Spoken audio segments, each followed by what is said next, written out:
تو یہ مسئلہ ذہن میں رکھیں کہ مغرب کے فرضوں سے قبل بھی آپ نے 2 رکعتیں پڑھنی ہیں. صحابہ کہتے ہیں آپ صلی اللہ علیہ وسلم ہمیں حکم دیا کرتے تھے صلو قبل المغرب، کے مغرب کے فرضوں سے پہلے بھی آپ نماز پڑھو. صحابہ بیان کرتے ہیں کہ بعض اوقات اس طرح ہوتا کہ ہم مغرب کی اذان ہو جاتی تو فرضوں سے پہلے 2 رکعتیں پڑھ رہے ہوتے.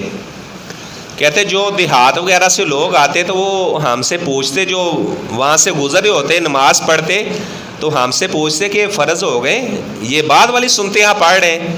تو کہتے ہم پھر انہیں بتاتے کہ نہیں ابھی فرض پڑھنے، یہ فرضوں سے پہلے والی 2 رکعتیں پڑھ رہے ہیں.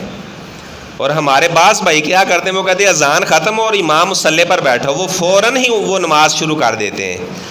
جبکہ آپ صلی اللہ علیہ وسلم کی یہ قولی حدیث بھی ہے، آپ صلی اللہ علیہ وسلم نے خود بھی 2 رکعتیں پڑھی ہیں. صحابہ بیان کرتے ہیں کہ مغرب کے فرضوں سے پہلے آپ صلی اللہ علیہ وسلم 2 رکعت پڑھتے ہو، ہمیں دیکھا بھی کرتے تھے، آپ نے کبھی ہمیں منع نہیں کیا.